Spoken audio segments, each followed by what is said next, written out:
termo de depoimento número 6, que presta Marcelo Bahia Odebrecht, aqui presente, juntamente com seus advogados Luciano Feldens, Débora Poeta e Joana Paula Batista. Marcelo, eu indago se esses são realmente seus defensores, por ti nomeados, e ainda se o depoimento que tu aqui prestas é por tua vontade, nos termos do acordo de colaboração celebrado com o Ministério Público Federal em face da Lei 12.850. E ainda se tem ciência de que os efeitos ou as consequências da colaboração dependem do conteúdo dos teus depoimentos. Somos defensores, estou aqui espontaneamente. Pois não. Marcelo, por favor, eu queria que tu esclarecesse, prestasse algumas informações a respeito do anexo 4.1.3, BK, Refis da Crise, MP 470 de 2009, pagamento de vantagens indevidas enquanto a partir da aprovação da MP 470 de 2009. Esse foi um dos dois créditos da planilha italiana que teve contrapartida específica, esse é o rebate de agora. Nesse tema específico, foi, na verdade, o primeiro crédito que houve, a conta italiana.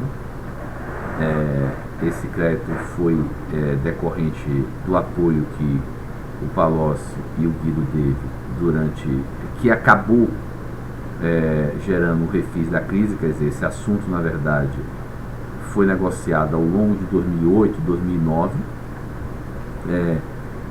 teve várias versões, várias evoluções, e no final acabou sendo um programa de refis, onde inclusive outras empresas participaram. Essa negociação toda, esse refis, se deu com várias empresas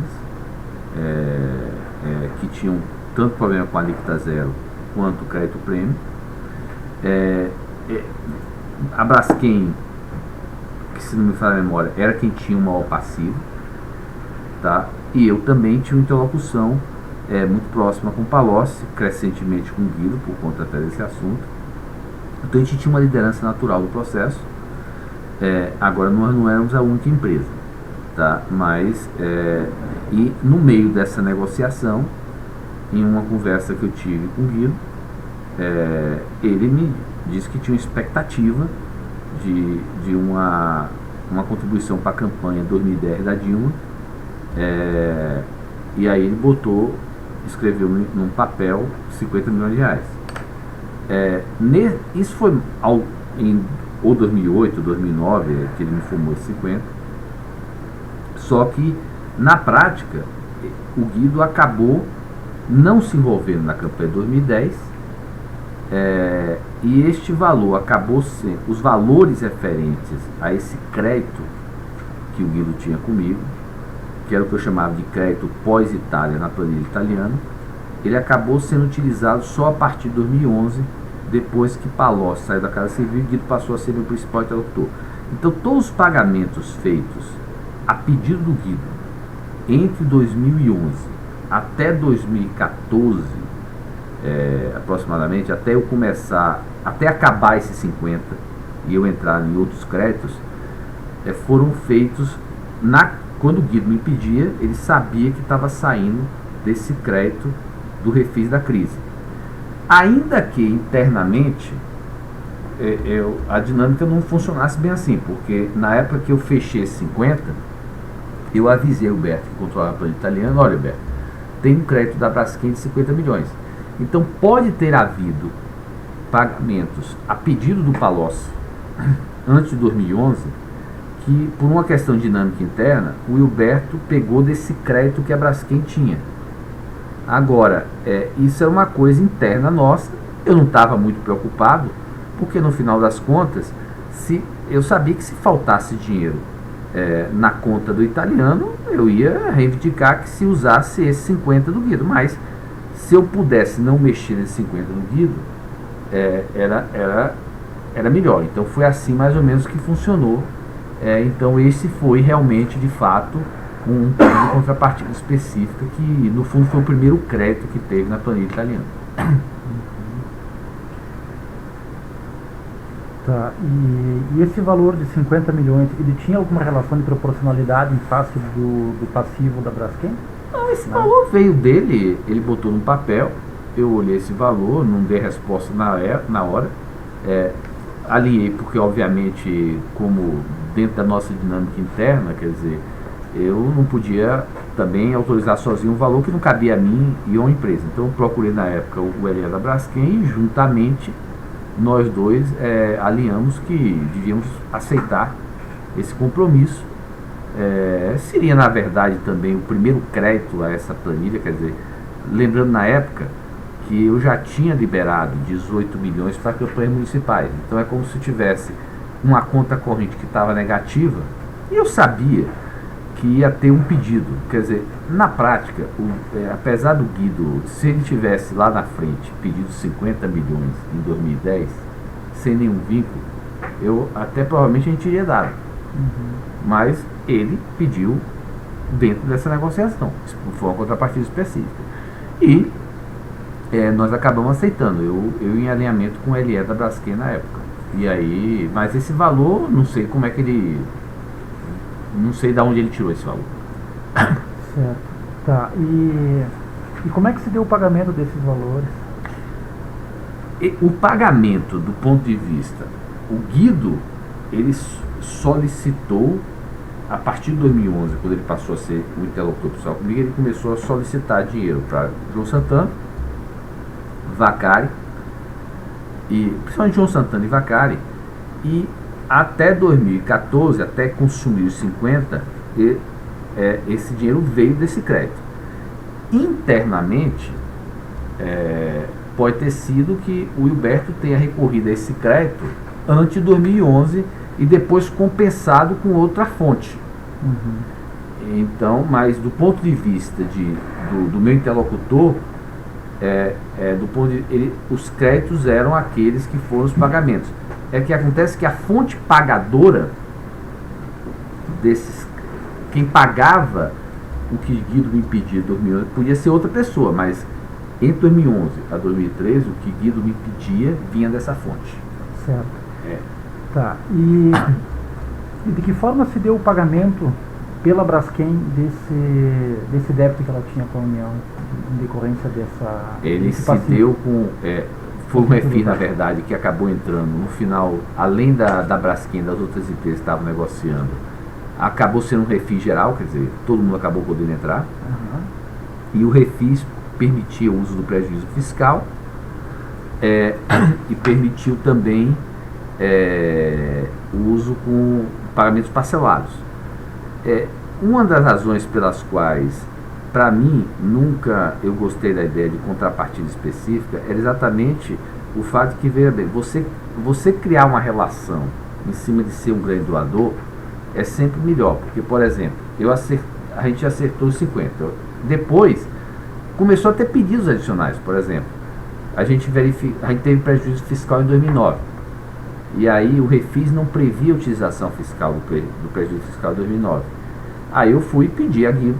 Aí eu já tinha criado a relação, quer dizer, dentro daquela relação mais ampla, e ele acabou reeditando o refis para prever a utilização do prejuízo fiscal de 2009. Então houve alteração do processo.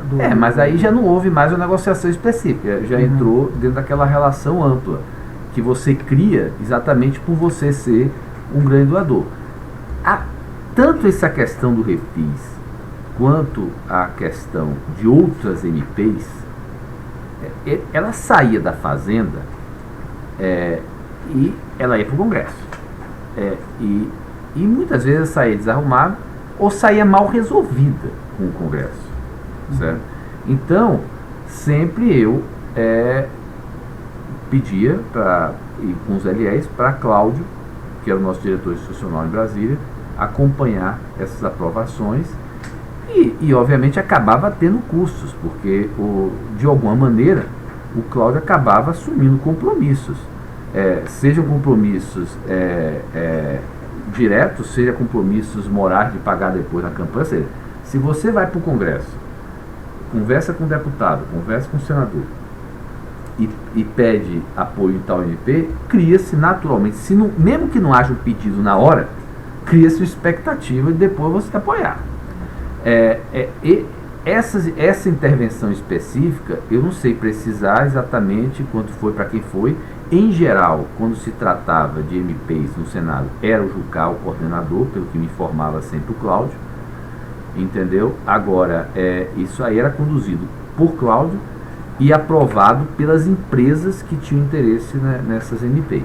Uhum. Eu sabia que havia, de minha parte eu dava minha concordância para Cláudio prosseguir com as negociações, mas eu sempre dizia para Cláudio, porque Cláudio chegava para mim: Marcelo, se vai ter coisa, eu vou ter que assumir compromissos, ou vai ter. Aí eu falava: Cláudio, olha, veja bem, se você vai assumir algum tipo de compromisso que seja moral, você vá e alinhe com o negócio, porque depois vai vir um pedido absurdo de contribuição de campanha e aí todo mundo sai de baixo. Quer dizer, se esse tema do refis da crise interessa a Braskem, certo? E se por conta dele vai criar uma expectativa, ou mesmo um pedido na hora, de tanto a pretexto de campanha política, já vá, avise a Braskem e se autorize com a Braskem que vai vir ou veio esse pedido, para que depois você vá lá daqui a 3 anos, daqui a pouco o LE da Braskem mudou, e você vai dizer pro cara, não foi eu que autorizei, não sei. Então, esse cuidado eu sempre tinha de dizer, vá lá e busca valorização. Tá, especificamente em relação a essa medida provisória, o Cláudio Melo Filho, ele teve interlocução com alguém? O senhor se lembra de algum nome de algum parlamentar específico? Em geral, o que Cláudio dizia, a pessoa que Cláudio sempre me dizia que a maior parte das vezes que conduzia era Jucá.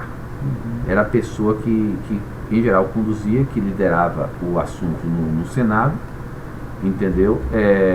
Muitas vezes na Câmara às vezes tinha Eduardo Cunha, ou ele coordenava através do Padilha, mas no Senado ele em geral se coordenava com o Jucá. E em relação a essa MP era o Romero Jucá também. Até porque eu acho que na época ele era o líder do governo. Não tenho certeza, mas eu acho que ele era o líder do governo. Seja um papel de líder ou não, o Jucá sempre foi, segundo o Cláudio, me informava, a pessoa mais influente que tinha para coordenar que era o PMDB, o grande partido, os interesses do PMDB. Uhum. Tá. E esse valor específico que mencionaste de 50 milhões, ele chegou a ser utilizado na campanha ou teve alguma outra finalidade? Não, ele não foi utilizado na campanha de 2010, porque Guido acabou não se envolvendo na campanha de 2010. E ele começou a ser utilizado por Guido depois que Palocci saiu. A campanha de 2010, toda a minha interlocução do ponto de vista de contribuição foi feita com Palocci. Aí, a partir de 2010, o Guido começou, a partir de 2011, quando Palocci saiu da Casa Civil, o Guido começou a utilizar esses recursos para pagamentos a João Santana, inclusive para uma pendência de campanha do Haddad em 2002, por exemplo. Quem teve que pagar o Haddad por conta de uma dívida de campanha que ele tinha com o João Santana veio disso. E Vacari, que às vezes tinha necessidade do PT, o Vacari pedia a Guido autorizava, e a gente fazia ou doação ou caixa 2. Em geral, a grande parte, eu acho que nesse período, foi até doação oficial que o PT precisava. E saía desses 50 milhões. Agora, eu me recordo bem que quando chegou maio de 2014, aí foi que veio, o Guido me disse o seguinte: Marcelo, veio uma orientação dela de que daqui para frente todos os recursos de vocês vão ser direcionados para João Santana e Edinho e não Marco Vacari. Perdão, dela quem? Dilma. E teve alguma publicação que também recebeu Teve. O Guido uma vez me pediu um apoio para a revista Brasileiros, e eu falei: Guido, eu não tenho nenhum interesse em apoiar a revista Brasileira, vou então descontar desse crédito que você tem comigo. E aí eu descontei do crédito que ele tinha comigo.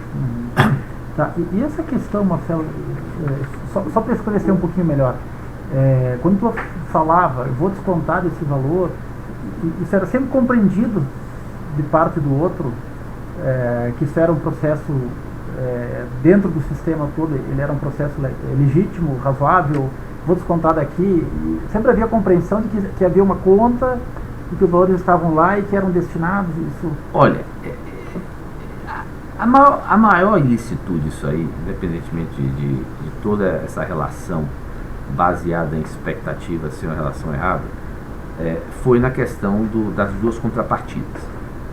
Não, eu pergunto mais a questão do funcionamento. É que eu acho que quando tu explicava, vou descontar do valor tal, eles já compreendiam? Já compreendia. É que eu acho que como o refis, veja que as duas contrapartidas específicas, elas foram na origem. Estamos falando de 2008, 2009. Quando eu já liberava a Paguido em 2011, a gente já não... Eu acho que já tinha uma relação tal que eu acho que não ia na cabeça, jamais falava que aquele crédito foi decorrente de um pedido específico, porque a partir daí ele começou a ter um crédito e o que ficava claro era o seguinte: olha, nós somos grandes parceiros, a gente tem uma agenda ampla, e havia um entendimento dele de que ele tinha, portanto, um crédito comigo por conta disso, e eu tinha também uma agenda por conta dele. E as coisas se misturavam. Então, por exemplo, muitas vezes eu ia lá fazer pedido, você precisa destravar esses financiamentos que estão travados, tudo. Ou seja, essa era a minha agenda. Aí no final da reunião ele falou: Marcelo, mas tem aquele nosso amigo, o Vacário, o João Santana, precisa de 10 a 20. Quer dizer, não era um vínculo direto, mas era como se fosse uma relação de mão dupla, que ele tinha em mim um grande doador, dentro de créditos que eu estabelecia com ele, e eu tinha uma agenda e um acesso a ele. Entendeu? É aquela história que a relação se baseava sempre no tripé.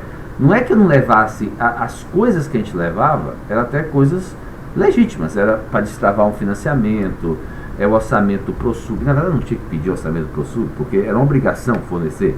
Então, o financiamento também era uma obrigação. Então, na verdade, eu levava isso. Agora, eu imagino o seguinte: a maior parte das empresas que não tem esse acesso não consegue nem resolver seus problemas. Então, na verdade, eu levava isso. De certo modo, ele me escutava, ou dava acesso à agenda, quer dizer, eu podia ter reuniões com eles, às vezes 2 vezes por semana. É óbvio que eu também tinha essa facilidade, porque eu era grande doador. Muitas vezes até o pedido era, me ligavam para dizer: Guido, precisa falar com você segunda-feira. Quando ele me chamava, em geral, eu já sabia que era para fazer um pedido de alguma coisa. Ele me chamava simplesmente 5 minutos para dizer: Marcelo, preciso que você autorize 5 por Vacário, ou não sei quanto.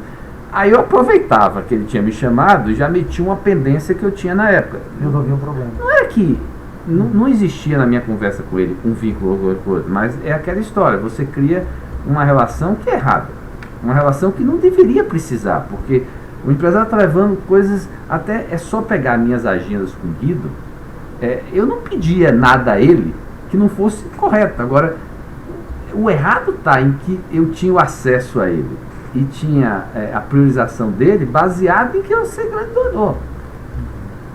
Isso é que é o grande erro a grande ilicitude está aí, entendeu? Que na verdade a gente acaba racionalizando de que, como o nosso pedido é um pedido que é legítimo, isso é uma coisa natural, a gente acaba racionalizando de uma maneira errada, entendeu? Mas não é normal, não pode considerar normal um negócio desse. Doutor, você tem alguma coisa? Então dou por encerrado o depoimento número 6 que prestou Marcelo Baiano Grande.